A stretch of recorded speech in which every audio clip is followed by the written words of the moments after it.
Hi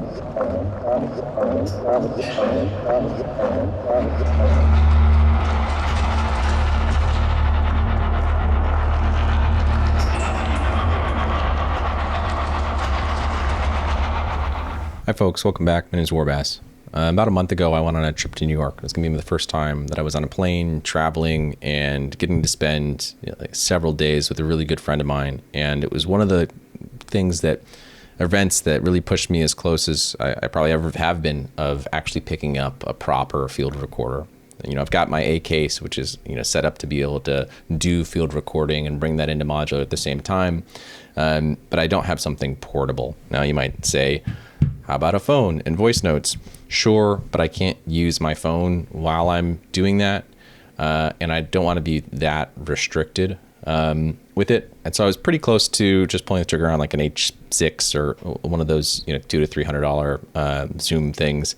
And then I realized I was going to be probably pretty annoyed traveling to the airport and dealing with the size of it, the obviousness of it, and the nature of its battery life, and worrying so much about whether I was capturing something perfect, but mostly really the kind of portability of it. So I did a little bit of research poking around, and I found this little trick up my sleeve, and this is kind of what it sounds like.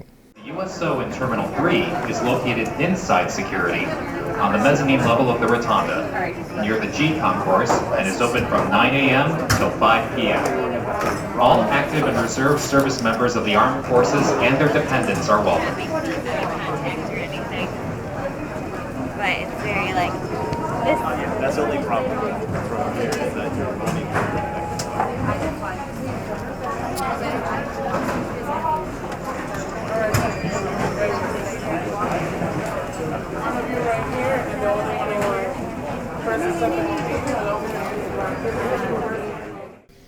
So what is this little tiny rectangle? It is the Vivaneer 60-hour voice recorder, 64 gigabyte digital voice activated recorder with 750 hours of recording storage and PCM noise reduction audio recorder for recording lectures, meetings, interviews.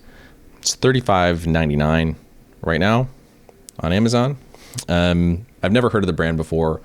I have no idea what else they make or what they do or anything about them. But this little thing, this little tiny rectangle, is probably my new favorite piece of music gear. Super Booth just happened. The Push 3 or whatever is all the rage and people are talking about it. But no, I say this $35 thumb drive with a battery and a microphone is really where it's at for me. What does it actually do and how does it work? Well, there is a complex control scheme of a single on-off switch.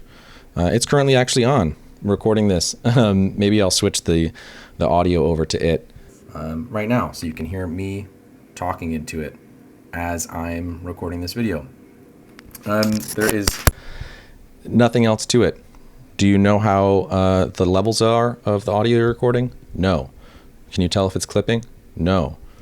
Do you have a sense of battery life remaining? Nope. Recording storage size and file size that you can keep recording? No. It has a single USB-C port that you use to both charge it and pull the WAV files off of it. There's also a text file that is kind of stored in there that you can use to edit some sensitivity settings. Also turn on like an automatic voice activated recording thing where, if it hears probably just a loud enough sound, it starts turning itself on and then turning it off.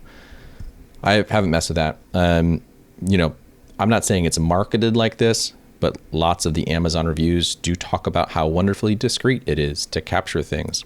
Know the local laws in your area. Don't record private conversations when it's illegal, or also just is weird, and don't do that.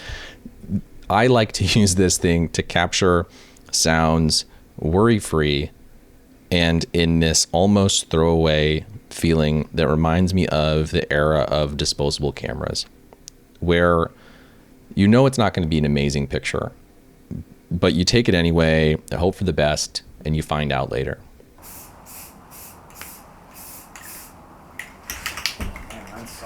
7 years. Like, it's kind of mind-boggling.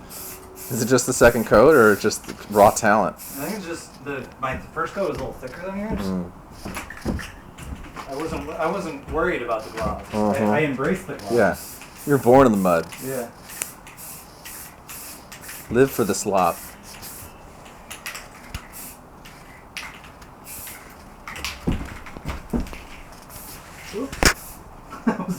Let's paint the porch. I was like 2 inches in from where I was trying to do it. Let's just even that out a little.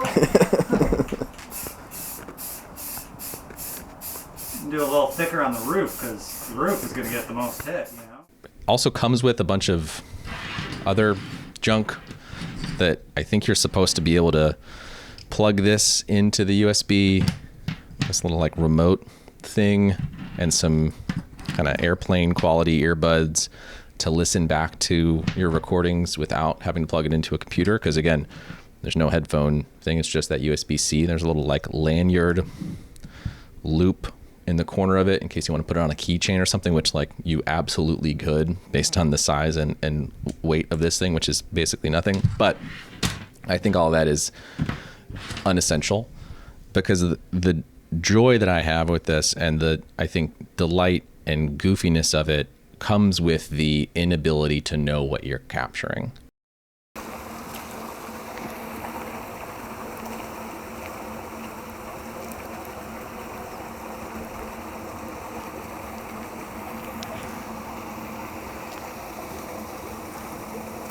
You gonna record that sound at all? I haven't. I've been recording. Go closer to it. It sounds awesome.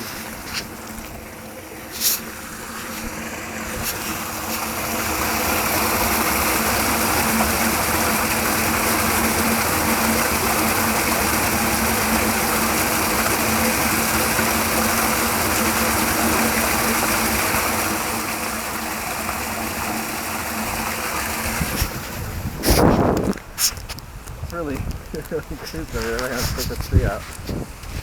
Or the water might take it out. So I brought this with me for the weekend, recorded a whole bunch of stuff, didn't check on it once, didn't charge it once. And when I came home, I had, dozens and dozens and dozens of WAV files waiting for me. I did some recordings in my hand. I did some recordings with, holding my phone with it just kind of on the back in my hand. I put it in my pocket and just recorded with it in my pocket, which kind of was muffly and noisy and messy. I did a lot of things with it. And I think that the value here is the immediacy, the portability. This thing sits in your pocket and you forget it's there. You don't have to like charge it every night and worry about it. You can, barely ever charge it. And yet still, if you are in a space, moving through a place where you hear something that you might want to capture and bring back. I'm saying a lot of you things. I try to keep this channel where I'm saying things about my process. I'm not trying to be so projecting or, forcing my process or views on an audience. I'm just trying to share how I'm thinking about things, not necessarily how I think you should be thinking about these things. But I find that I always wish I could have recorded something, and I might be too busy to keep my phone out and open with the voice note thing going, running around, or I just might be in a spot where I don't, want to lose my phone. But for $35 to be able to pull this out of my pocket, do that, and set it on the table at a diner, or moving through things, or hold it in my hand as walking through a park, or stuck it in a jacket pocket or something like that. It's incredibly valuable to me. And I think it sounds really, really great. Maybe I'll play another couple clips throughout this video.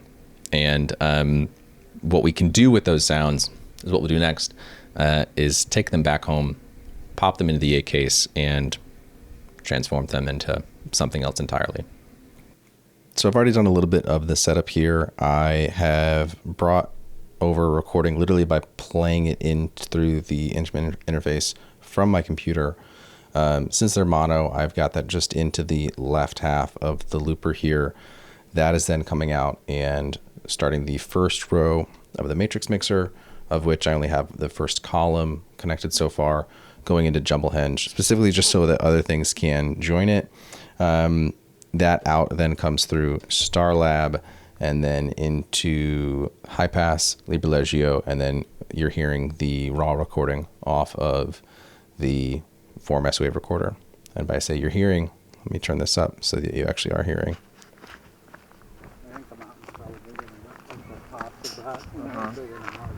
So this is just a little clip of, I think based on the staticky sound you get there, the mic was probably in my jacket pocket, like a front pocket of a denim jacket, while we were on a walk.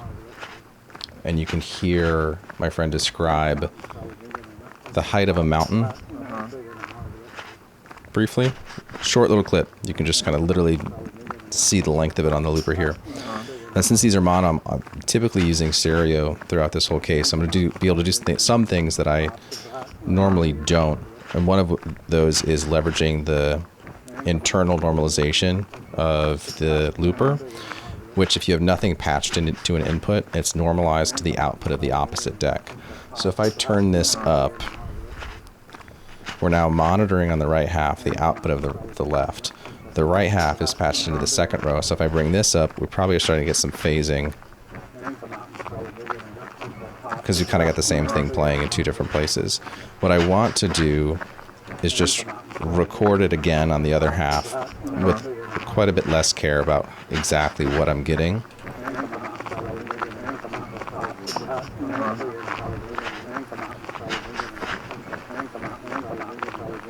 Now I'm going to just listen to the right, turn off the monitoring.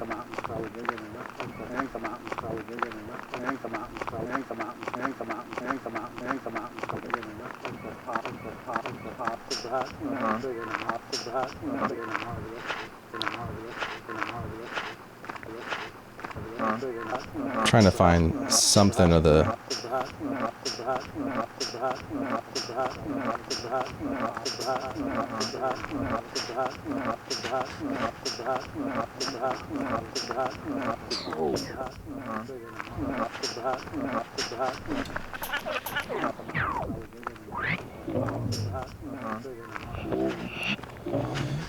just noticed this happened a couple times today where I have to toggle the link switch on this to get the speed knobs on each deck to actually be like decoupled.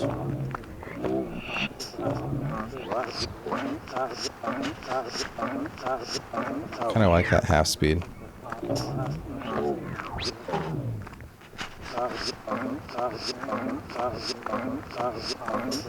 I think we'll start with that for now. So now I've got both loops playing, the original one, and then this kind of reversed clip.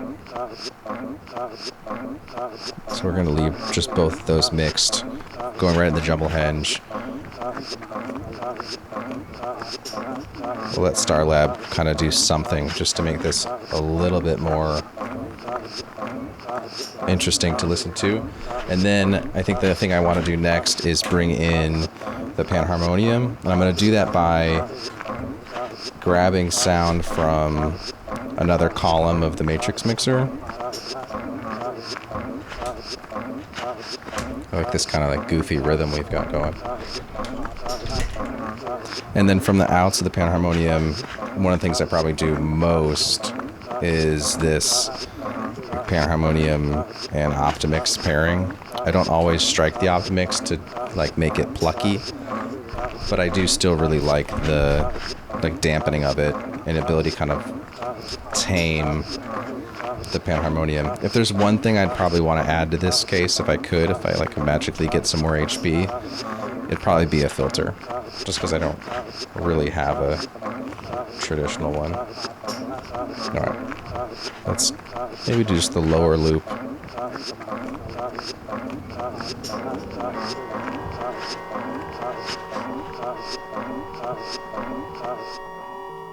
Let's hear just Panharmonium at first, then we'll bring other things back in.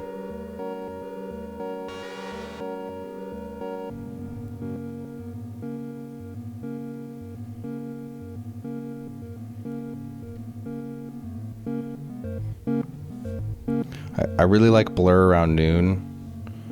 I do that a lot. I also bring the number of voices down to this kind of like 4 to 6 range quite frequently too, because this can get chaotic. I mean, if we turn the blur off, you can nearly recreate the original signal.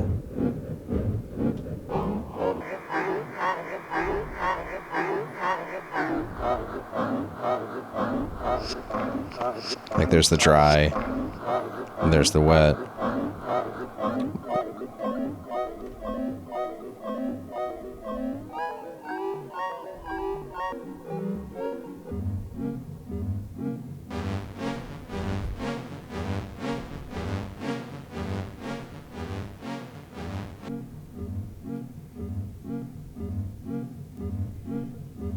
We'll start with that.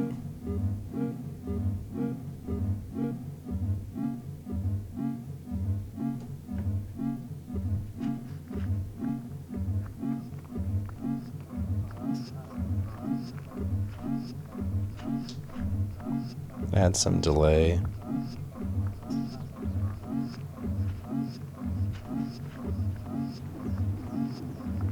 What I might do is actually clock that delay with the clock out of this shorter loop.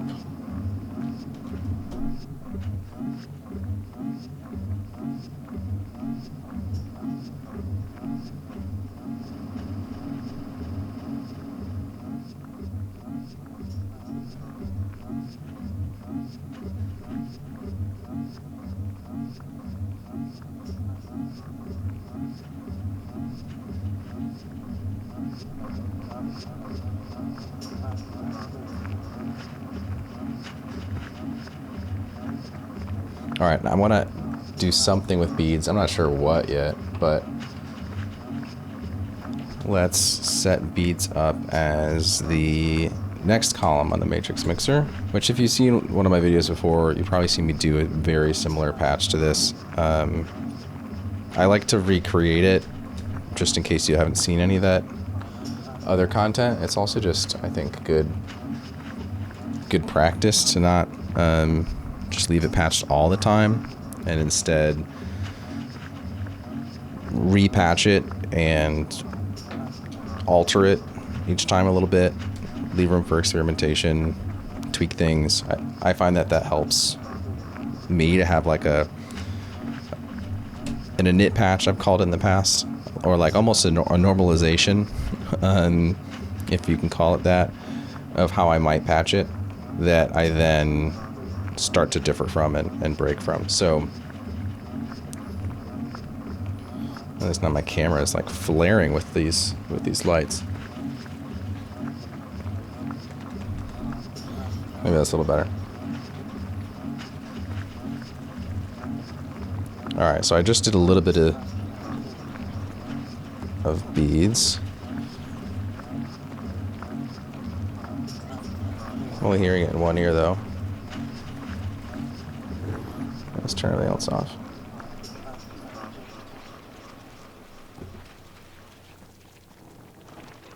There we go.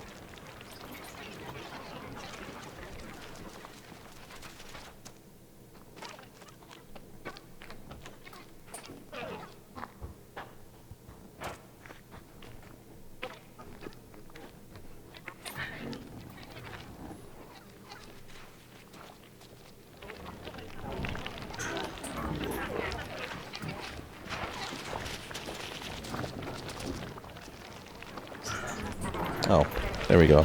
Cable wasn't all the way in.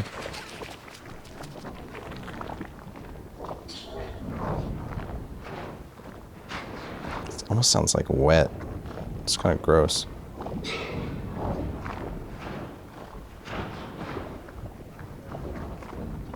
Let's delay it by a little bit.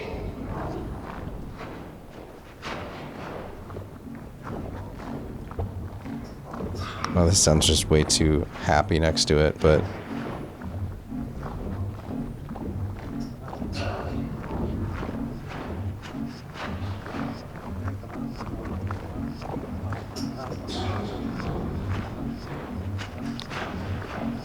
that's kind of gross. I like it.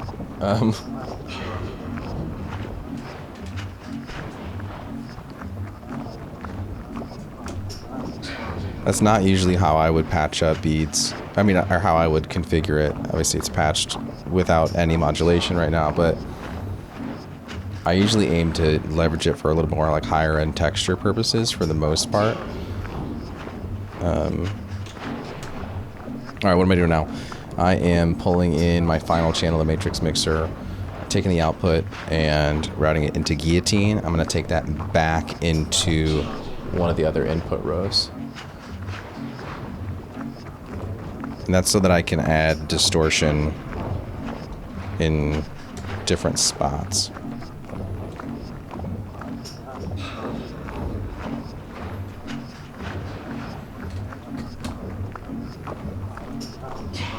So if we let's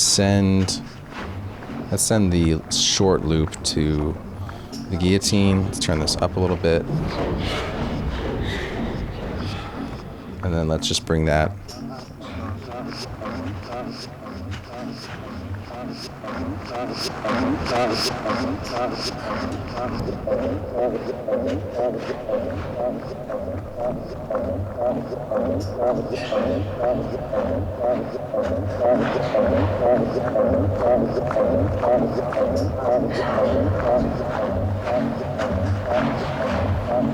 This is not the direction I expected this to go at all.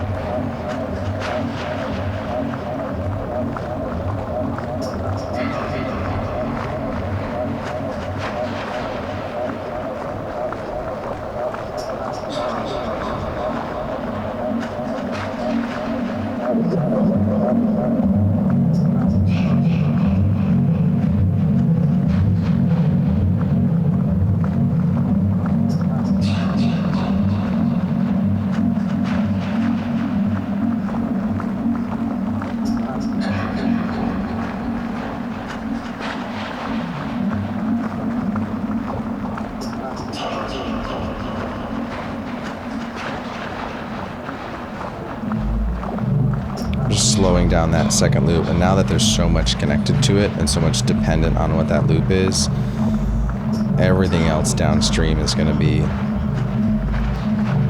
pretty heavily impacted from it. So let's impact it more and patch in the start point of the loop to pressure points here.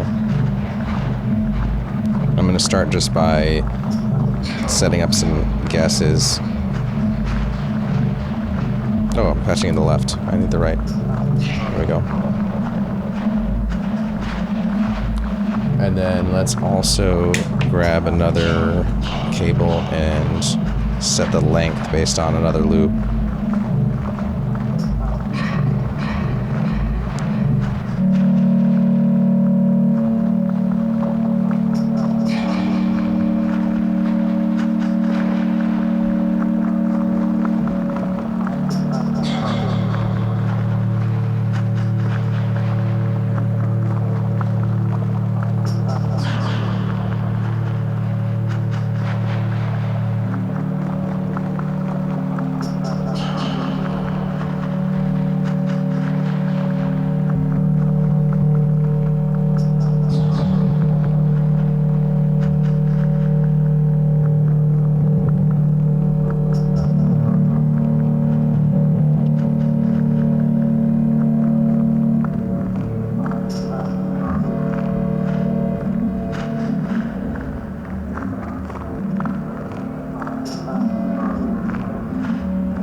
This technique of connecting the pressure points and the loopers is super nice because of those two channels. Let me dim this other light. I keep finally glancing at my camera monitor and seeing these big like swells of brightness. So I apologize if that's been happening this whole video. It's neat to be able to control the loop start point and then the loop size and then play those. Like, let's maybe remove the original loop altogether And let's just send around to everybody.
The next thing this is just asking for now is a clock, which I usually do by grabbing an LFO through the comparator. And lately I've been using this equal, which makes a really fine little trigger.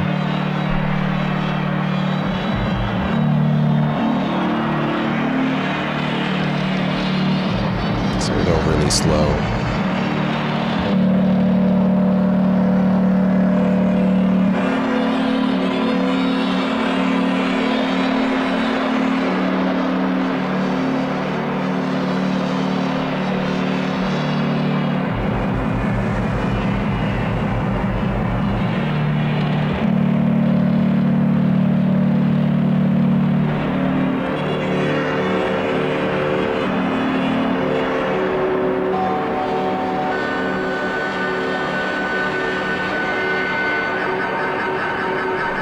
That longer loop, the one channel.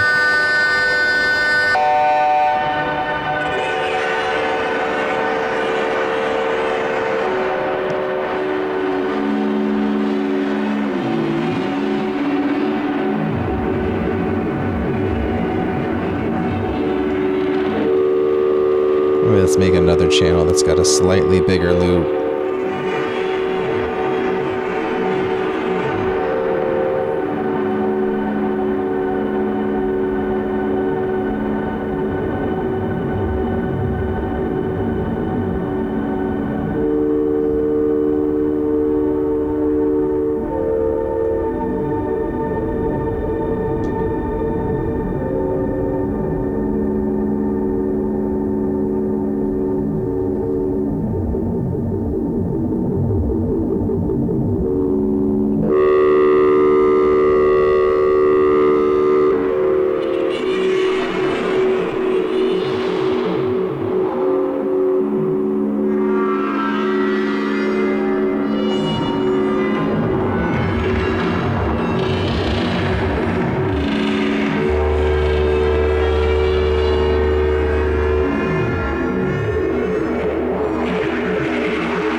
It really has such a like a puddly sound to it, like the footsteps.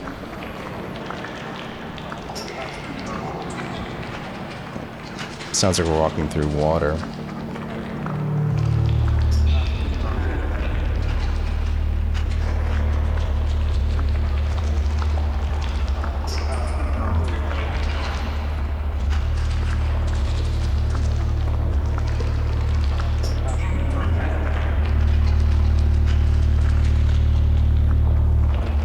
I was gonna add another clock element or gate pattern to try and strike the Optimix, but now that I'm just listening to this, I kind of just want to leave it.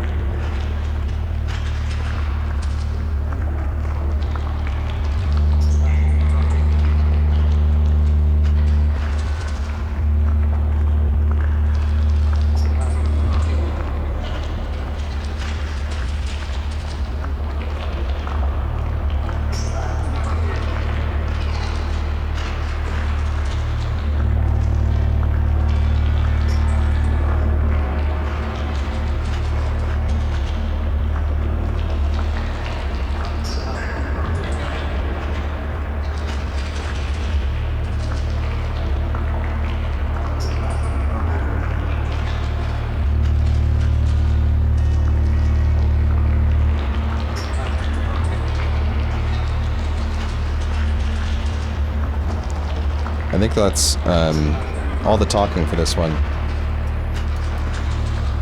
It's a neat little thing. $35. Why not?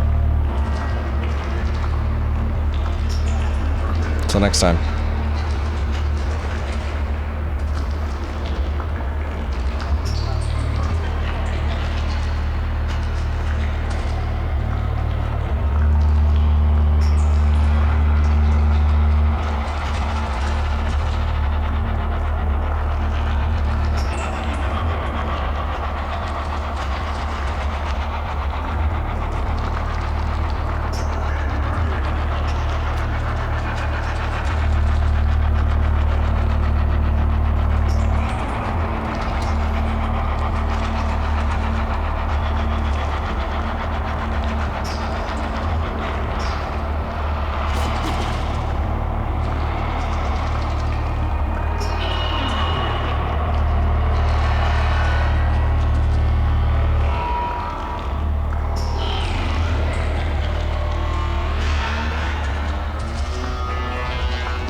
looks like the tops of that, you know, bigger than all the rest of it. I think the mountain's probably bigger than that, like the tops of that, you know, bigger than all the rest of it.